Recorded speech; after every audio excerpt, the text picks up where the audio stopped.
Hello बच्चों, कैसे हैं आप लोग। मैं शांतनु सिंह का फिर से आपका स्वागत करता हूं एडब स्टार लर्निंग प्लेटफॉर्म पे। बच्चों, आज एक बहुत इंपॉर्टेंट डिस्कशन करने वाला हूं।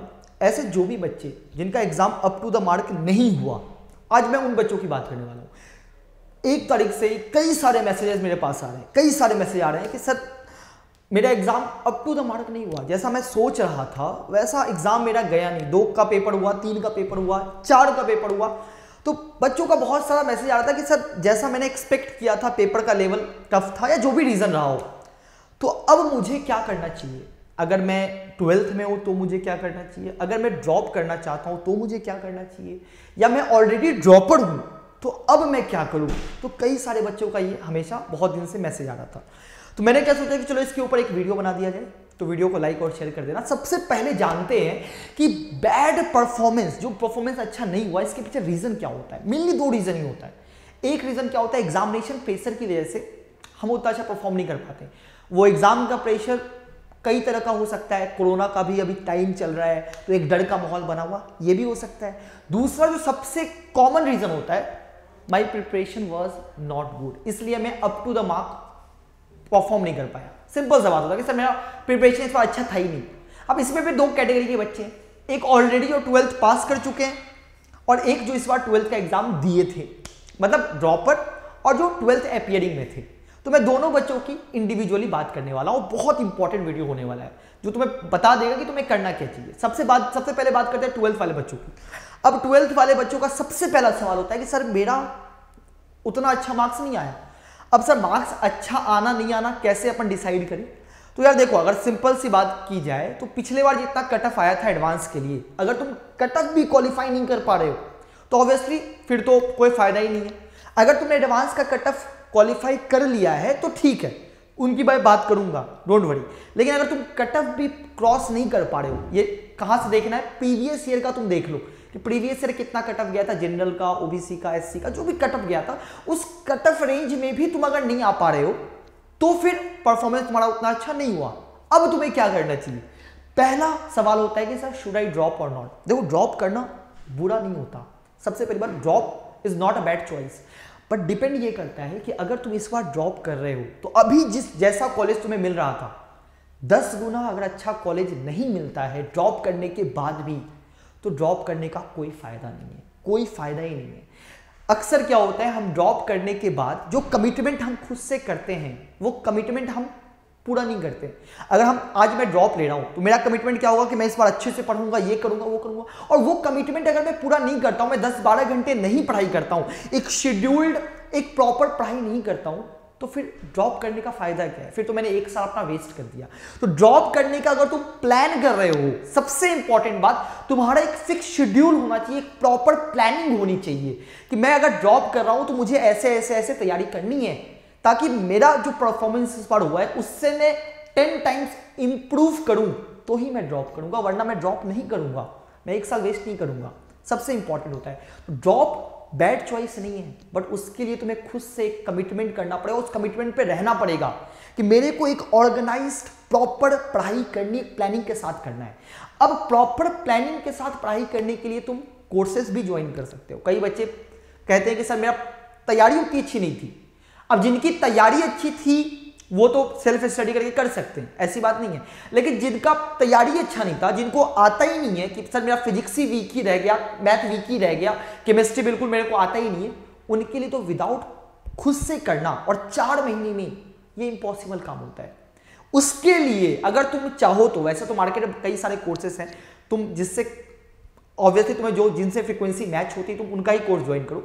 बट अगर तुम चाहो तो ATP का बैच ज्वाइन कर सकते हो, जो कि लॉन्च होने वाला है बहुत जल्द। जो न्यू बैचेस लॉन्च होने वाले हैं, एकलव्य 2.0 एंड वॉरियर 2.0, जिसमें बिल्कुल बेसिक लेवल से 4 मंथ के अंदर कोर्स कंप्लीट करवाया जाएगा।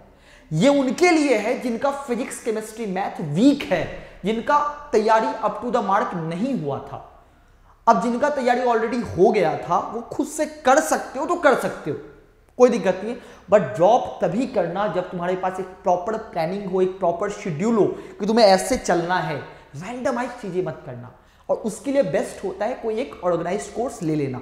अगर तुम्हारा परफॉर्मेंस वीक है तो, अगर तुम्हारा सब्जेक्ट वाइज तुम वीक हो तो ठीक है, ड्रॉप लेना बैड चॉइस नहीं है। पहली बात तो ये 12th वालों के लिए। दूसरा ये होता है कि सर मैं बहुत गिल्टी फील कर रहा हूं। सबसे इंपॉर्टेंट बात होता है, वीके सर हमेशा ये बोलते हैं और मैं भी यही बोलता हूं कि यार अपने को एक्सेप्ट करना चाहिए कि मैंने क्या गलतियां की है। मतलब आज मैं फेल कर गया, आज मैं उस चीज में फेल कर गया, तो मुझे एक्सेप्ट करना चाहिए कि मैंने गलती की। अब कुछ और रीजन है तो वो अलग चीज है, बट एक्सेप्ट करो, रियलिटी को एक्सेप्ट करो कि हाँ मेरा परफॉर्मेंस बुरा हुआ है, बस एक्सेप्ट कर लिया। अब उस चीज को सुधारा कैसे जाए इस पे ध्यान दो। पास्ट हो चुका है, तुम्हारा एग्जाम हो चुका है, अब पास्ट तुमसे ना तो मैं पूछूंगा ना कोई पूछेगा तुमसे। अब आने वाला फ्यूचर इंपॉर्टेंट है तुम्हारे लिए, वो इंपॉर्टेंट रखता है कि भाई 1 साल के बाद तुम कहां स्टैंड करते हो। तो वो 1 साल के बाद मैं तुमसे पूछूंगा कि तुमने पिछले 1 साल में क्या किया। अब जो हो गया सो हो गया। मैं तुमसे ये नहीं पूछूंगा कि तुमने क्या किया बताओ मेरे को, वो जनवरी का महीना तुमने कैसे निकाला, फैक्ट नहीं पूछूंगा। तुम्हारा रिजल्ट मेरे को सब बता दिया है, तुम उस चीज को एक्सेप्ट करो। अब ये बताओ अब तुम क्या करोगे, अब तुम्हारी पढ़ाई कैसी होगी। तो रियलिटी को एक्सेप्ट करना है और आगे बढ़ना है, सबसे इंपॉर्टेंट बात।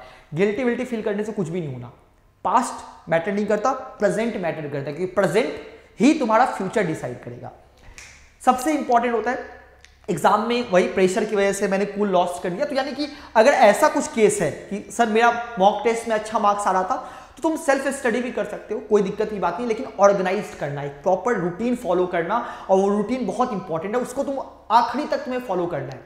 टेस्ट देते रहो, गाइडेंस प्रॉपर मिल जाएगा तुम्हें, कोई दिक्कत की बात नहीं, लेकिन वो इंपॉर्टेंट है।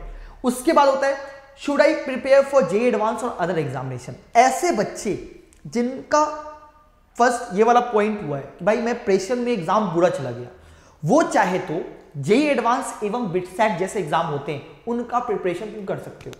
जो कि भाई चलो ठीक है, मानता हूं जेईई मेंस में कुछ सिनेरियो था एग्जाम का, तुम्हारा एग्जाम खराब चला गया, बट तुम्हारे अंदर वो कैपेबिलिटी है कि तुम जेईई एडवांस का एवं बिटसेट का एग्जाम फोड़ के आ सकते हो, क्योंकि तुम्हारी प्रिपरेशन अच्छी थी। रीजन कुछ और था जिस वजह से एग्जाम उतना अच्छा नहीं गया। तो तुम्हें अभी ड्रॉप का प्लान तो बिल्कुल भी नहीं करना चाहिए, बिल्कुल भी नहीं करना चाहिए।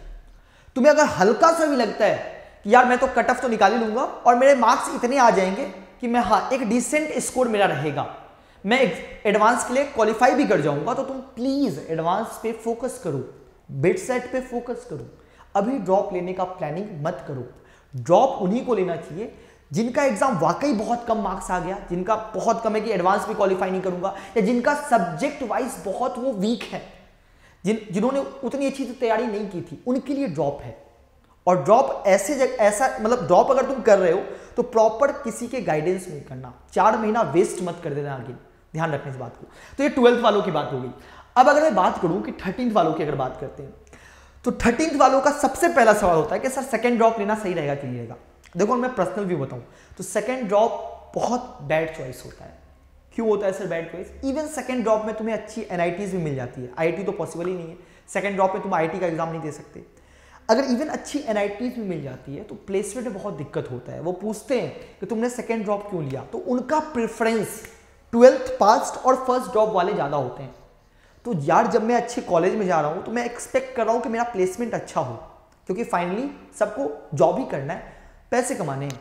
और उस टाइम में भी अगर मेरा सेकेंड ड्रॉप की वजह से प्लेसमेंट कहीं ना कहीं हैम्पर हो जाता है तो फिर क्या फायदा हुआ। इसीलिए सेकेंड ड्रॉप मैं ज़्यादा प्रेफर नहीं करता। अब बात ये होता है कि सर सेकेंड ड्रॉप अगर मैं नहीं लूँ और मेरा एग्जाम अच्छा नहीं गया तो मैं आप करूँ तो करूँ क्या। सबसे इंपॉर्टेंट बात ये होता है कि एक बात ध्यान रखना, जरूरी नहीं है कि तुम अगर आईआईटीज या एनआईटीज से पढ़ रहे हो तो तुम बिल्कुल लाइफ में तभी तुम सक्सेसफुल हो या फिर तुम उसके बाद सक्सेसफुल हो ही नहीं। लाइफ हमेशा 3 चांस देता है तुम्हें, 3 चांसेस तुम्हारे पास होता है। फर्स्ट चांसेस होता है 12th या 13th में होता है, जब तुम एक अच्छा कॉलेज आईआईटीज या एनआईटीज ले लेते हो तो अच्छी प्लेसमेंट हो जाती है। सेकेंड चांसेस तुम्हें मिलता है कॉलेज के टाइम में। इवन बीटेक में रहते हुए तुम गेट का, एसएससी का, कई सारा गवर्नमेंट एग्जाम है, यूपीएससी का प्रिपरेशन कर सकते हो और कॉलेज पास होने के जस्ट बाद बैचलर डिग्री मिल गया तुम्हें और उसके जस्ट बाद तुम उन एग्जाम को क्रैक कर सकते हो। मेरा कितना सारा दोस्त, मैंने एक स्टोरी भी बनाई थी अपनी, उसमें मेरा एक दोस्त था जो कॉलेज के 4 साल प्रिपरेशन करते हुए सब इंस्पेक्टर का पोस्ट निकाल लिया। एक दोस्त था जो कि भाई इनकम टैक्स ऑफिसर है एसएससी के थ्रू। तो ऐसे कई सारे बच्चे, एक दोस्त ऐसा था जो आईओसीएल में है गेट के थ्रू, एक दोस्त ऐसा है जो बीटेक तो आईआईटी से नहीं कर पाया, बट एमटेक कर लिया गेट के थ्रू। तो इवन आईआईटीज और एनआईटीज में तुम कॉलेज के बाद भी जा सकते हो गेट का एग्जाम के थ्रू। तो ऐसा नहीं कि बिल्कुल खत्म ही हो गया है। लाइफ हमेशा 3 चांस देती है। फर्स्ट चांस मान लो तुमने गवा भी दिया, दूसरा चांस 4 साल कॉलेज है, उसको वेस्ट मत करना, प्रॉपर तैयारी करना। यूपीएससी, एसएससी, कई सारे एग्जाम है, बैंक पीओ का एग्जाम होता है, गेट का एग्जाम होता है। अगर टेक्निकल में जाना है तो गेट के थ्रू तुम अच्छी पीएसयूज में जा सकते हो। और तीसरा चांस जो होता है वो होता है कॉलेज के बाद। वो बहुत कम टाइम का होता है, 1 साल से 2 साल। उसमें तुम अगेन यही इन चीज़ों का प्रिपरेशन दोबारा से कर सकते हो अगर तुमने कॉलेज में नहीं किया है तो। इसलिए डिप्रेस होने की कोई बात नहीं है, कोई बात नहीं है। तुम अगेन भाई मेनली क्या होता है अपने को होता है कि भाई सक्सेसफुल हो जाऊं, एक अच्छा जॉब मिल जाए। और वो जॉब इवन आईआईटीज या एनआईटीज में नहीं जाने के बाद भी अगर अपने को एक अच्छा पोजीशन मिल जाता है तो इसमें बुरा क्या है। बिजनेस करते हैं बहुत लोग, समझ रहे हो ना, तो कोई दिक्कत की बात नहीं है। मैं तुम्हें अपना एग्जाम्पल तो नहीं दूंगा, ऐसे कई सारे कोटा में ऐसे कई सारे टीचर्स हैं जो कि नॉन आईआईटी ना, उनकी सैलरी मतलब आईआईटीएंस तो उनके सामने कहीं रहते भी नहीं है, ऐसी सैलरी है उनकी, ऐसी सैलरी है। तो कई बार कॉलेज मैटर नहीं करता है, आई बात समझ में, कई बार कॉलेज मैटर नहीं करता है। तो इसीलिए डिप्रेस होने की कोई बात नहीं है। अगर तुम नहीं जा पाए तो कोई दिक्कत की बात नहीं है। अभी मौका तुम्हें लाइफ 2 बार और देगा, इन 2 मौकों को मत गंवाना। Second job is bad choice, ठीक है ना। और बहुत ऑप्शन है लाइफ में, बहुत ऑप्शन है, ठीक है ना, कोई टेंशन की बात नहीं है, ठीक है। फाइन, पूरा क्लियर हो गया होगा पिक्चर। डिप्रेस मत रहना, बस जो किए हो उसको एक्सेप्ट करो, आगे अच्छा करना है। मिलते हैं अगले वीडियो में, bye, take care, all the best.